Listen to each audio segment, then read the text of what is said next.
April 14-ാം തീയതി, മേടം 1-ാം തീയതിയാണ് സാധാരണയായിട്ട് വിഷു വരുന്നത്. പക്ഷെ ഇത്തവണ 2-ാം തീയതി വരുന്നത്. കാരണം സൂര്യോദയത്തിന് മുമ്പായിട്ട് സംക്രമം വരുന്നില്ല. സൂര്യോദയത്തിന് ശേഷം സംക്രമം വരുമ്പോൾ പിറ്റേ ദിവസമാണ് വിഷുഫലം നമ്മൾ ആചരിക്കുന്നത്. ബുധനാഴ്ച പുതുവസ്ത്രം ധരിച്ചാൽ ഉടൻ കൂടി എന്ന് പറയുന്നത്. കാരണം ബുധനാഴ്ച ഏത് വസ്ത്രം ധരിച്ചാലും നമുക്ക് ഉടനെ തന്നെ നമുക്ക് അടുത്ത വസ്ത്രം ലഭിച്ചിരിക്കും. ഈ ബുധനാഴ്ച അത്രയും പ്രധാനമുള്ള ദിവസമാണ് ഇത്തവണ നമ്മൾക്ക് വിഷു വരുന്നത്. പിന്നെ എനിക്കൊരു കാര്യം പറയാനുള്ളത് എന്താണെന്ന് വെച്ചാൽ, വിഷു കൈനീട്ടം വാങ്ങിക്കുമ്പോൾ നമുക്ക് യോജിച്ച നക്ഷത്രക്കാരത് മേടിക്കുകയായിരിക്കും നല്ലത് എപ്പോഴും. കാരണം 1-ാം തീയതിയാണ്. 1-ാം തീയതികൾ കൈനീട്ടം വാങ്ങിച്ചാൽ നമുക്ക് വളരെ നല്ലതാണ്. അപ്പോൾ അത് നമുക്ക് യോജിക്കാത്ത നക്ഷത്രക്കാരൊക്കെ ഉണ്ടാവും. പക്ഷേ നക്ഷത്രം ചോദിച്ചിട്ട് കൈയിട്ട് മേടിക്കാൻ പറ്റുമോ? പറ്റില്ല. ഇപ്പോൾ ക്ഷേത്രങ്ങളിൽ കൈയിട്ട് തിരുമേനിയുടെ നക്ഷത്രം നമുക്ക് ചോദിക്കാൻ പറ്റുമോ? ഇല്ല. അപ്പോൾ ഭഗവാനെ സമർപ്പിച്ച് നമ്മൾ വാങ്ങിച്ച് സന്തോഷത്തോടെ കൈപ്പറ്റുന്നു. എല്ലാ പ്രേക്ഷകർക്കും എല്ലാവർക്കും എൻ്റെയും എൻ്റെ കുടുംബത്തിൻ്റെയും വിഷു ആശംസകൾ നേർന്നുകൊള്ളുന്നു. സർവൈശ്വര്യങ്ങളും സൗഭാഗ്യങ്ങളും എല്ലാവർക്കും ഉണ്ടാവട്ടെ എന്ന് പ്രാർത്ഥിച്ചുകൊണ്ട് ഏപ്രിൽ 14-ാം തീയതി, മേടം 1-ാം തീയതിയാണ് സാധാരണയായിട്ട് വിഷു വരുന്നത്. പക്ഷെ ഇത്തവണ 2-ാം തീയതി വരുന്നത്. കാരണം സൂര്യോദയത്തിന് മുമ്പായിട്ട് സംക്രമം വരുന്നില്ല. സൂര്യോദയത്തിന് ശേഷം സംക്രമം വരുമ്പോൾ പിറ്റേ ദിവസമാണ് വിഷുഫലം നമ്മൾ ആചരിക്കുന്നത്. ഇത്തവണത്തെ പ്രാധാന്യം എന്താണെന്ന് പറഞ്ഞാൽ ബുധനാഴ്ചയാണ്. ബുധനാഴ്ച എന്ന് പറഞ്ഞാൽ വളരെയധികം ഐശ്വര്യമുള്ള ദിവസമാണ്.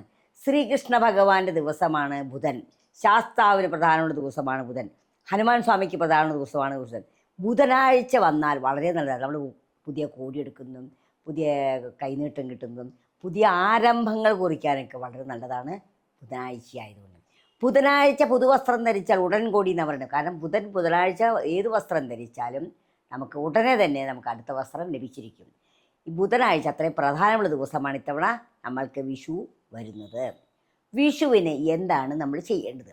വിഷുവിന് അപ്പോൾ ഏപ്രിൽ 14-ാം തീയതിക്ക് മുമ്പ്, അതായത് ഏപ്രിൽ 13-ാം തീയതിയോട് കൂടി തന്നെ വീടും പരിസരമൊക്കെ അടിച്ചുവാരി വൃത്തിയാക്കി പറമ്പുള്ളവരാണെങ്കിൽ തീയിട്ട് കളയുക. വൃത്തിയായി വെച്ച ശേഷം വീടും പരിസരവും ചലന്തിവാലയൊക്കെ മാറ്റി വൃത്തിയായി സൂക്ഷിക്കുക.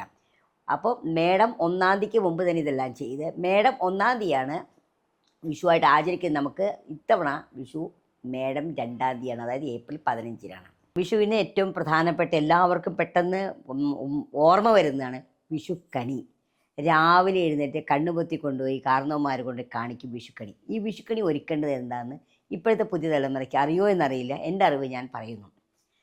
അതായത് ഒരു ഓട്ടുരുളിയിൽ അരി, നെല്ല് എല്ലായിട്ട് ശ്രീകൃഷ്ണ ഭഗവാന്റെ വിഗ്രഹം വച്ച് ഉടയാട ചാർത്തുന്നു. നല്ല ഭംഗിയുള്ള ഉടയാട ചാർത്തി, പഴയ കാലത്തൊക്കെ ഇങ്ങനെ അലക്കിക്കൊണ്ടുവരുന്നത്. ഇപ്പോൾ നമ്മൾ പുതിയ വസ്ത്രം വാങ്ങിക്കുക, ചാർത്തി വെള്ളരിക്ക, പഴങ്ങൾ, പച്ചക്കറികൾ, ഇലക്കറിയൊന്നും വേണ്ട, പച്ചക്കറികൾ, മാങ്ങ, ചക്ക, ഇതിങ്ങനെയുള്ള സാധനങ്ങൾ, ഇതെല്ലാം സമൃദ്ധിയുള്ള എന്തൊക്കെ സാധനം, നാരങ്ങ, ഇതെല്ലാം വയ്ക്കുന്നു.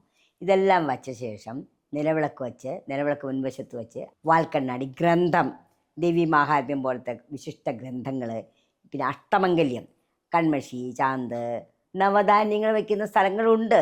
അത് വേണമെങ്കിൽ അത് വയ്ക്കാം.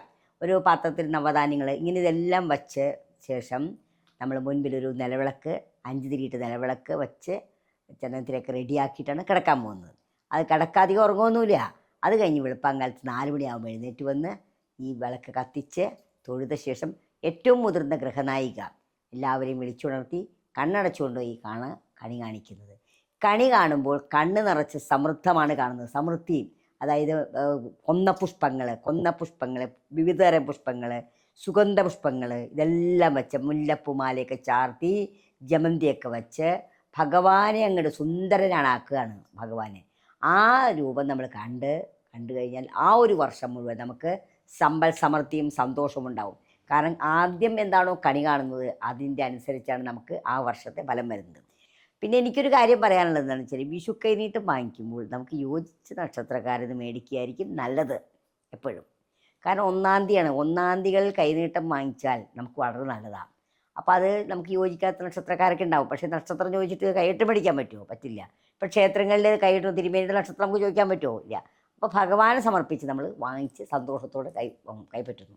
അപ്പോൾ അങ്ങനെ നമ്മളെല്ലാം ഭഗവാനെ സമർപ്പിച്ച്, നക്ഷത്രം ഏതായാലും വേണ്ടില്ല, ഭഗവാനെ സംബന്ധിച്ച് ഭഗവാൻ, അതായത് മഹാവിഷ്ണു, അതായത് ശ്രീകൃഷ്ണ ഭഗവാൻ, കുചേലനെ സമ്പന്നാക്കിയ ശ്രീകൃഷ്ണ ഭഗവാന്റെ ആ ഓർമ്മയിൽ നമ്മൾ ഈ കൈനീട്ടം വാങ്ങിച്ച് ഭഗവാനെ സന്തോഷത്തോടെ വാങ്ങിച്ച് നമ്മൾ ഭദ്രമായിട്ട് നമ്മുടെ അലമാരയിൽ വയ്ക്കുന്നു. ആ പൈസ നമ്മൾ ചിലവാക്കാറില്ല. അങ്ങനെ അടുത്ത കൊല്ലാവുമ്പോഴാണ് അത് മാറ്റുള്ളൂ. അങ്ങനെ നമ്മൾ ചെയ്താൽ നമ്മുടെ അലമാരയിൽ ധനം വെറുതെ വരില്ല. നമ്മൾ പണിയെടുക്കണം. പണിയെടുത്താലും നമുക്ക് അനാവശ്യ ചിലവുകളില്ലാതെ നിറയെ ധനം വന്നുകൊണ്ടിരിക്കുന്നു.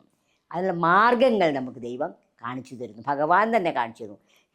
ലീലാവിലാസങ്ങളുടെ അതീതനായ ശ്രീകൃഷ്ണ ഭഗവാൻ നമുക്കൊരു മാർഗം കാണിച്ചു തരുന്നു. കുചേലനെ സമ്പന്നാക്കിയ മാതിരി നമ്മളെയും സമ്പന്നാക്കുന്നു. ഇതിൻ്റെ കൂടെ ഞാൻ ഒരു കാര്യം പറയട്ടെ.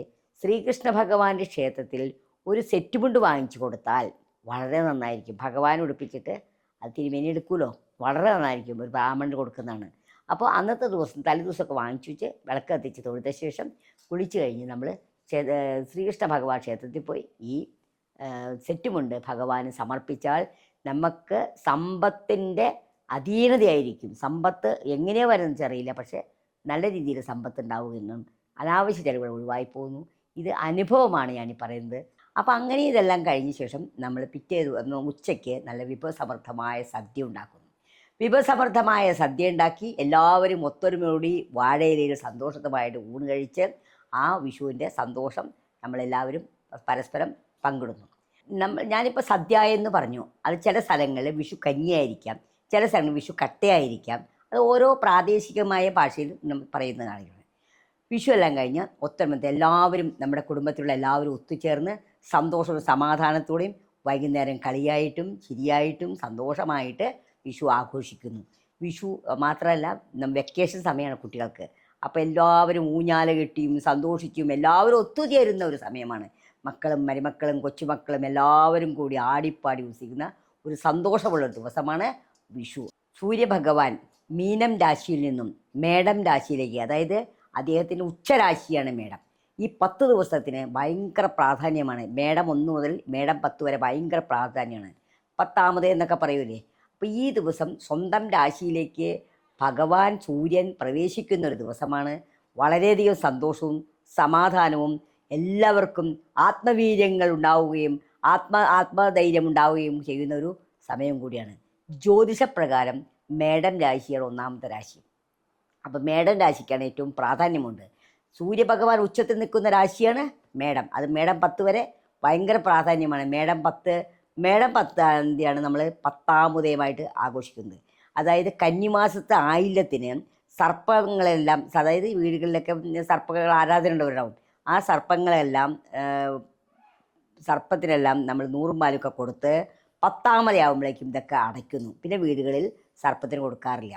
അപ്പം അങ്ങനെ അത്രത്തോളം നാഗങ്ങൾക്കും മനുഷ്യർക്കും ജീവജാലങ്ങൾക്കും എല്ലാവർക്കും പ്രാധാന്യമുള്ളൊരു ദിവസമാണ് വിഷു എന്ന് പറയുന്നത്.